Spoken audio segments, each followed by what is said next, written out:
Hi, I'm RJ and I'm a safety suit for CMS. Today, I'm going to be talking about something I think is very important, fatigue in the workplace.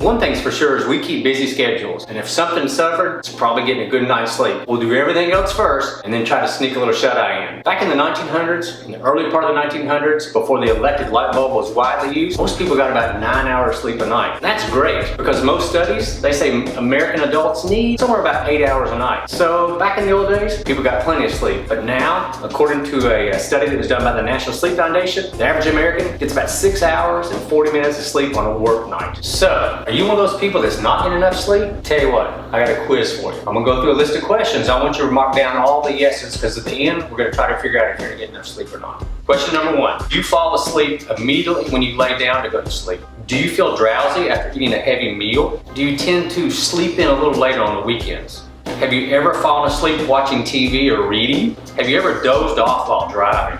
Do you ever have memory lapses during the day? Do you need an alarm clock to wake you up in the morning? Have you ever been told that you snore loudly? Last but not least, do you feel you lack energy in the middle of the day? So how'd you do? Did you mark all your yeses down? If you got 3 or more yeses, probably not getting enough sleep. If you had a yes to 5 or more, you probably have a pretty serious concern there. It might be something you really need to think about, maybe even talk to your doctor about. So now you know that maybe you're one of those folks that aren't getting enough sleep. What are the consequences of that? According to studies, if you're suffering from sleep deprivation, you can have a 20 to 50% reduction in your judgment, your reaction time, your memory at times, your ability to pay attention, even your ability to communicate well. So what's this impairment look like that we're talking about? Something that's pretty easy for us all to understand is like someone under the influence of alcohol. There was a study done in Australia not too awful long ago that compared how did people perform when they were deprived of sleep and how they performed when they were consuming alcohol. And what they found was a really interesting correlation. When people got to like 17 to 19 hours without sleep, they performed in a series of tests much like someone who had a blood alcohol of 0.05. And for most states, that's below the legal limit. But as they got a little more past that point, they started performing these tests as if they had a 0.1, which for most states, that's above the legal limit. So if they were gonna do their work or they're gonna drive a car, they're functionally impaired as much as they were had they been drinking all day. So if you feel like you're one of those guys that's nodding off, don't feel bad about that. Got some statistics for you that might make you feel, well, they're not gonna make you feel better, but they'll at least help you to recognize that you're part of the crowd. So 37% of Americans reported they've fallen asleep while driving, which is frightening. 41% of law enforcement officers said they've fallen asleep on the night shift. And then probably the most scary statistic of all, according to NASA, 80% of pilots said they've fallen asleep in the cockpit while flying. And when you're talking about workplace safety, a reduction in your ability to react or to use good judgment or even to communicate well can translate into pretty serious safety issues at any given time of the workday. Let me give you an example. According to NIOSH and some studies they've done, if you're sleep deprived, and remember that's getting less than 8 hours sleep a night, you're almost doubling your risk of having a workplace injury. Kind of adding to that, the National Highway Safety Transportation Administration says that every year, drowsy drivers, about 100,000 drivers have accidents every year, and that results in about 1,500 deaths. So it's a really big problem in the workplace. So, hopefully I have your attention, and we realize that just skipping a few hours sleep is more than just, okay, I'm gonna be tired the next day.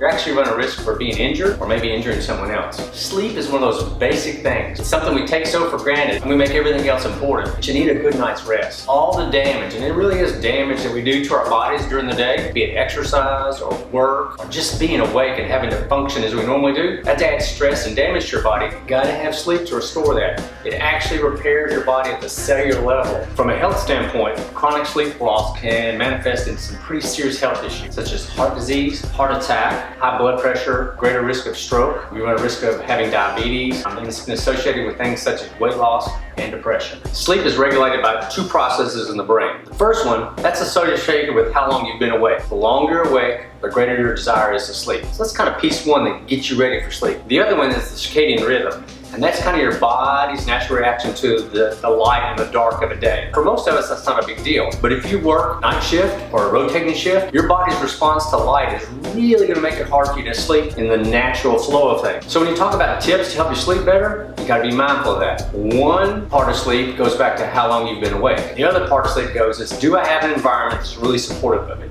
For example, is it darkened? If it's not, you're probably not going to get that restorative sleep that we've been talking about. Hopefully I've convinced you that probably you do need to think about your schedule and probably add a little more sleep. As I said before, most of us get less than 7 hours and probably need 8. And then the cumulative effect after a 5 to 7 day work week is pretty significant. So, I've got some tips for you that I think will help you get a better night's sleep along with your desire to get more sleep. Okay, this one's easy. Maintain a regular bedtime and try to wake up at the same time. If you're like most of us, you want to binge on the weekends and get a little extra sleep, that's probably not a good practice and it'll impact your sleep later in the week. It's best to establish a regular, kind of relaxing bedtime routine. So for example, if you want to grab a shower, or read, or listen to music, do that on a regular basis and that'll help you probably sleep better. As I mentioned earlier, you've got to have an environment that helps you to sleep well. And a sleep-conducive environment typically is going to be dark, quiet, needs to be very comfortable, and in most cases, probably needs to be a little on the cool side. Try to finish eating at least 2 to 3 hours before bedtime. The whole digestive process and the impact on sleep is a well-known connection, and that's really tough for the folks that work shift, but try your best a couple of hours ahead of time. This one's probably a no-brainer, but it's really important to avoid caffeine close to bedtime. Things such as coffee, tea, soft drinks, chocolate. While you think that probably doesn't bother you, I hear people say that all the time, it's probably going to be in your best interest to get a good night's sleep if you avoid it. Another one is nicotine. It's a stimulant.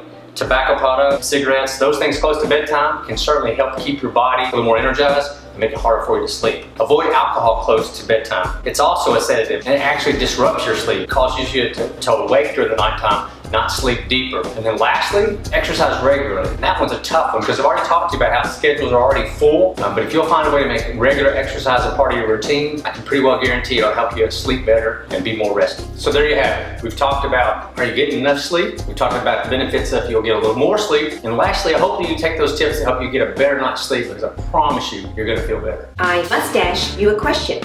According to investigators, sleep deprivation was a factor in which of these disasters? The nuclear accident at 3 Mile Island, the Exxon Valdez oil spill, the nuclear meltdown at Chernobyl, all of the above? That's a good question.